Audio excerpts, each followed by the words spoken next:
Steel City. Is everybody ready to go? Let's proclaim the greatest radio show. Welcome, fans, to our favorite part of our fantasy football segment, the wide receivers. I'm your host, Jim Sella. I'm in studio with Jay Dash. You are listening to The Spread.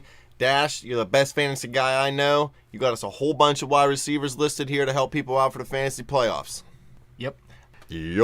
Marshall and Bryant already played. I played them both, and they both did mediocre. But tier 1 here. Antonio Brown, Demaryius Thomas, Kelvin Johnson, Emmanuel Sanders, Jordy Nelson, Julio Jones, and A.J. Green.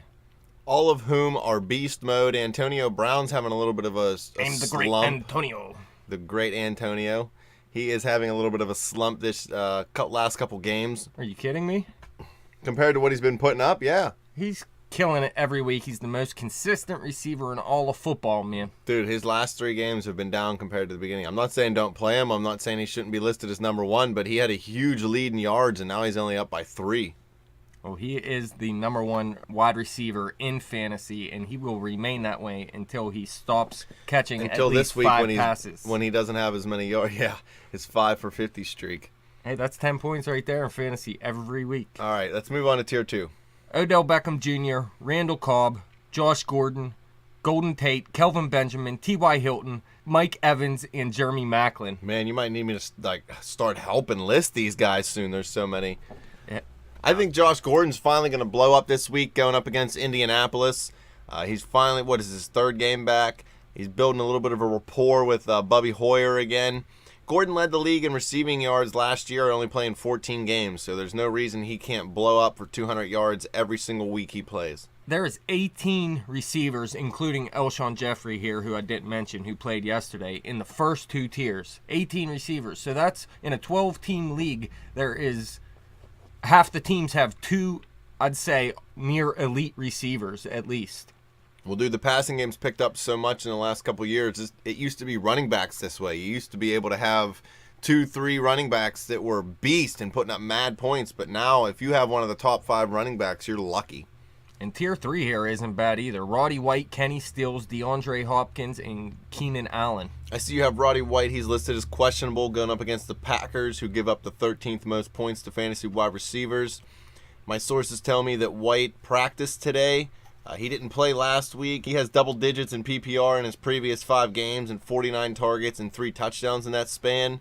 Atlanta's getting it going a little bit. You know, Matt Ryan's getting back in the groove, and Julio Jones is always in the groove. And if they can get Roddy White healthy and playing again, he's definitely top of tier 3, if maybe not the bottom of tier 2. And they should be passing a ton this week. Oh, yeah, when you're going up against Green Bay and Aaron Rodgers. You know, Rodgers has the best touchdown to INT ratio over 100 games of any other quarterback in the history of the NFL. Didn't know that. He has, for every 4 touchdowns, he throws 1 pick. That's ridiculous. I'm liking Kenny Stills. I put him way up on the list this week. He goes versus Carolina. They let up the 7th most of fantasy wide receivers, and he's been killing it. He blew up the Steelers last week. He has double digits in PPR in 6 of his last 7 games. He had, like I was saying, he had 5 for 162 and a touchdown last week. He looks like the number 1 receiver in New Orleans with Cooks out. And even with Cooks healthy, he was getting it done there the previous 3 or 4 games with Cooks in. He beats up on the Steelers and he shoots up your list. Keenan Allen's been blowing up too. He has a very tough matchup this week, but he's targeted a ton, and I'm going to keep playing him. Yeah, he is going to see Darrelle Revis, but they can move him around to keep him away from him a little bit, and I'm going to say Keenan Allen keeps it going. Tier 4. Julian Edelman, Brandon LaFell, and Andre Johnson. Brandon LaFell and can't get up is going up against San Diego. You like that one? He's questionable, That's so maybe he can't get up. He probably can't get up. They only give up 13th fewest points to fantasy wide receivers. He does have 7 touchdowns in his last 9 games, including 2 last week. 5 touchdowns in his last 4 road games, and 17-plus points in fantasy in 4 of his last 5 games.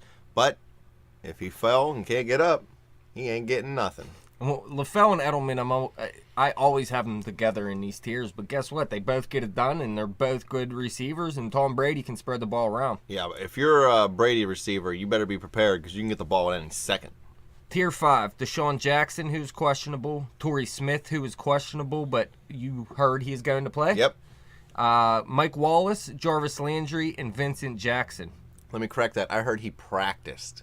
Oh, you heard he practiced. Yes, well, he is he'll play practicing. then. Yeah, if he's practicing on a Friday, he's playing. That's usually when guys, if they haven't practiced all week, as long as they can go Friday, they usually play. But look how far Deshaun Jackson's fallen since his last year. Philly dumped him to Washington. They said he was bad in the locker room. He's all the way down in Tier 5 now. The dude was definitely Tier 1 or 2 for most of his career early. He's going up against the Rams, who give up the 5th most points to fantasy running backs. That's a great matchup, and you still only have him in Tier 5, so you must not have a lot of confidence in this guy. The problem is he's questionable and he's injured, and it's hard to trust Colt McCoy, but really, Snake. all besides when RG3 played, man, he's been pretty good this season. And if you remember correctly, I had him in Tier 3 most of the season. But this week, yeah, he has a good matchup, but there's something about it I'm not going to trust. I don't like him. Mike Wallace and Jarvis Landry both have good matchups this week for Miami. They're going versus Baltimore, and they let up the most of fantasy wide receivers. Yeah, they're terrible against the pass. It's hard to say who's going to have the better game. Mike Wallace is you'd think he's the better receiver, but Jarvis Landry has looked good the past 3 or 4 games. In fact, 37 targets over the past 4 games, 5 straight double-digit fantasy performances. He's hard to sit in this matchup. Mike Wallace is nothing but a downfield threat, and when he was with Pittsburgh, he looked great because you had Antonio Brown and Emmanuel Sanders tearing up the middle of the field, so defenses didn't know who to stop. Do you trust Wallace to run past you, or do you let Brown and Sanders eat you up over the middle all day? So there were just too many matchups to deal with, and that's why he was so successful against Pittsburgh. So I don't think he's a great wide receiver. So Jarvis Landry may be better. Tier 6, Sammy Watkins, who is questionable, Anquan Bolden, and Reggie Wayne. I love Reggie Wayne. He's one of those ageless wonders who keeps getting it done. He's going up against the Browns, who give up the 15th fewest points to fantasy wide receivers. He has just 7 catches and 41 yards over his last 2 games and only 2 touchdowns this season. He has 8+ targets in 7 straight games. I think Indianapolis is going to throw the ball a lot this week, and I think Wayne can have a big game. Hilton's a good receiver, and he plays alongside him. They're going to be trying to stop Hilton. They're going to be trying to stop Boom Herron. And I think Reggie Wayne, my sleeper wide receiver, to come up with a big game, over 100 yards and 2 touchdowns. Yeah, he's been inconsistent, but I still like Reggie Wayne. But if you look, he's only caught 54 of his 95 targets. So Well, maybe you need to throw him the ball better. yeah, he's not getting a high percentage target. Tier 7, He's a high percentage guy. Jordan Matthews, Stedman Bailey, Ruben Randall, and Steve Smith Sr. Steve Smith. My sleeper, Stedman Bailey. Going against Washington, they let up the 10th most of fantasy wide receivers, and they can stop the run. So St. Louis is going to have to pass in this game, and he's been the better receiver over the past 2 games. He has 12 catches, 189 yards, and a touchdown in that span. He's grown into the number 1 receiver in St. Louis, and he's Hill's favorite option. So I'm going to go with him, and I'm going to say he has a good game this week. Well, what about Jordan Matthews? He's Butt Fumble's favorite target. He's going up against the Seahawks, who give up the fewest points to wide receivers. Matthews has double-digit points in fantasy in 6 straight games and 5 touchdowns over his last 5 games. 215 yards and 2 touchdowns in his last 2 home games.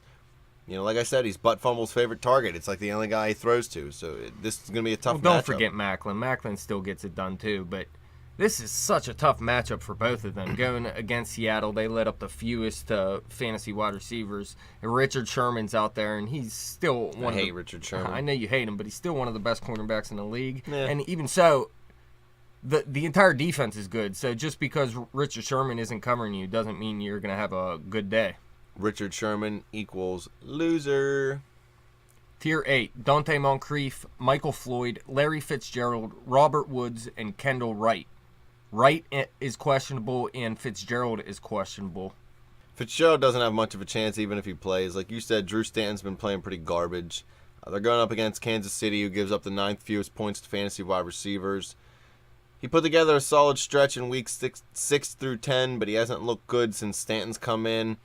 It's like Stanton doesn't even know he exists out there, and he just throws the ball to everybody but Larry. Well, if you remember, Stanton started the season, and Fitzgerald did nothing then, too. So, really, it seems like he's Stanton's 3rd favorite target, Yeah, with that's what I'm John saying. Brown and Michael Floyd getting more looks. And actually, Michael Floyd had 10 targets last week, but Fitz was out, so he should lose some of them if Fitzgerald goes. But I still say Michael Floyd is the best receiver when Stanton plays. Tier 9, Mohamed Sanu, Nate Washington, Marquise Colston, and Marquise Lee. A lot of Marquise here. Marquise to victory, man. Nate Washington, our old wide receiver for the Steelers. He's going up against the Giants, who give up the 11th fewest points to fantasy wide receivers. Nate has 2 touchdowns over his last 3 games and a season-high 9 targets last week. Zach Mettenberger may be getting a little more comfortable back there in the pocket. He built a little bit of a rapport with Nate. Nate's a good guy, so I could see them building a friendship early and that being one of his safety nets. He's not the greatest wide receiver, but when he does, he has big games. Nate's not a consistent guy, 5 catches every week like AB. He'll just blow up and have 150 yards and 2 touchdowns one week and then do nothing at all. So if you need a stretch guy and you think that, Washington has a good matchup, I'd take him. His matchup isn't the greatest, but I'm going to say he is my sleeper of the week. Listen, Justin Hunter's done for the season. That was their number 2 receiver. Kendall Wright's their number 1, and he's questionable. He's going to be a game-time decision. He has a broken bone in his hand. So Nate Washington could actually end up being the number 1 receiver this week. And even if not, I like him as a number 2 receiver in Tennessee and say he's going to have a decent week. Big catch, Nate. Tier 10, Cecil Shorts, Michael Crabtree, who's questionable, Greg Jennings, and Devontae Adams. Cecil Eat My Shorts is going up against Houston, who give up the 2nd most points to fantasy wide receivers. He hasn't scored in 8 straight games, so maybe he's choking on them shorts. And he's only had more than 5 receptions in 1 game this season. So his consistency is clearly not there, but the big playability is. And when you're down in tier 10, if you're starting one of these guys anyway, you're reaching, and he may be a good reach this week.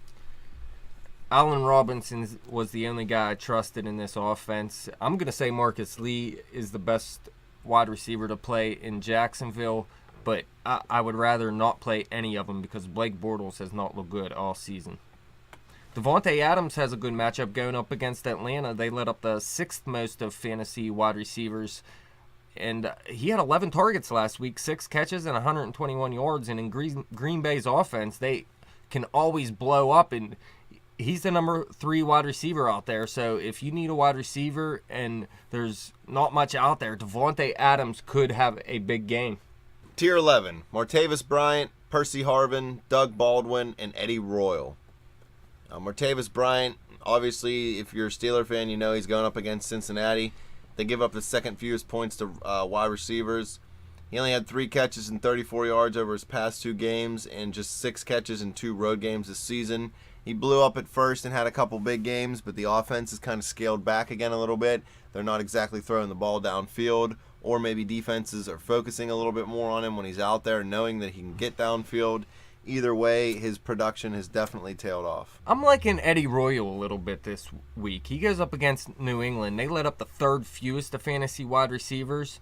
Now, if they're able to stop Keenan Allen, which I'm going to say they don't, but if they do, and they stop Malcolm Floyd because they're good pass defense, I think Eddie Royal might end up getting a lot of targets. Look, he had 10 last week, and he's starting to reemerge in this offense. And if it's hard for Phillip Rivers to find someone downfield, Eddie Royal's the check down option, so he could have a good game. Tier 12, Kenny Britt, Andrew Hawkins, James Jones, Harry Douglas, and Pierre Garçon. I've been talking Kenny Britt up all year. I think I'm finally going to have to stop. He has just 3 catches and 3 catches for 50 yards over the past 2 games after having 1 good week of 4 catches, 128 yards, and a touchdown. Stedman Bailey's kind of stepped in as the number 1 receiver since Hill took over as quarterback. Maybe Britt's just completely lost it. I don't know. I'm sorry, Britt. You were my boy, but not anymore. He's thug. He can make your all thuggery team. Definitely. But he has a good matchup this week, so there is a chance he could have a bounce-back week, but I'm not going to trust it. Yeah. If Roddy White's unable to go, Harry Douglas could be a good play. Harry Douglas.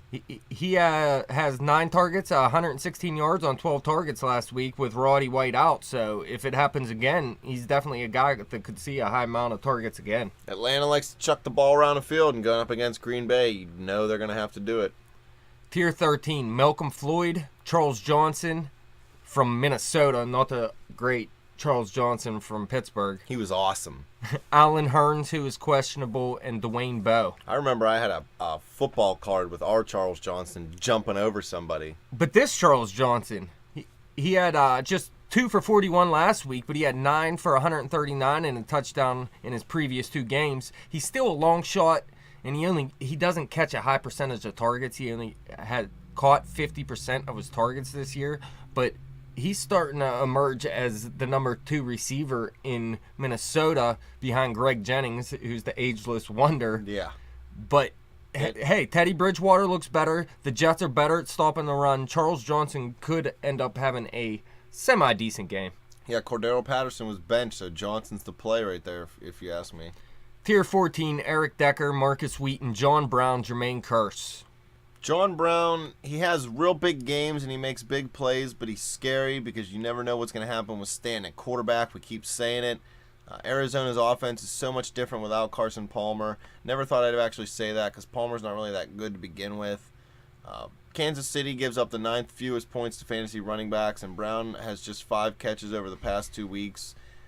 Every time Stanton struggles, their wide receivers are going to struggle. So just like Fitz struggled and Floyd's not getting the kind of points he could, Brown's going to be right along for the ride. No quarterback, no wide receiver. If for some reason Fitz sits, though, I would probably move Brown up to about tier 11. Marcus Wheaton, you going to trust him at all this week? He has a tough matchup at Cincinnati. He's getting some kick returns. He might break a big return. We haven't had one more than about 40 yards, I think, all year. He had 9 targets last week, so that was his second most of the season. Unfortunately for him, all those targets were over his head because Ben was so erratic. Yeah, he's been inconsistent all year, too. It's hard to trust a guy like that. And Eric Decker, if you have a receiver in the Jets offense, it's tough. Yeah, I feel bad for you. Even Percy Harvin, you can't trust it. Tier 15, Chris Hogan, Andre Holmes, Wes Welker, Riley Cooper. And your favorite, I just put him there for fun, Louis Murphy. You got to put him there just to stick it to me. Anybody, you starting any of these guys, I guess you'd start Wes Welker, right? Yeah, you might want to start Wes Welker, but I kind of like Chris Hulk Hogan because he's got a cool nickname. He's going up against Denver. Denver's going to put up points, so you're going to have to put up points to win games. The more wide receivers you got running around out there, the better chance you got to score. Yeah, Robert Woods is the number 2 receiver out there, but for a while it looked like it was going to be Chris Hogan. Orton and him had a little bit of a chemistry going there, but it Orton's a big professional wrestling fan, that's why. It seemed to fall off a bit over the past few weeks, and I'd definitely rather play Robert Woods, but you're right, in a game like this, they might be down 35 points quick.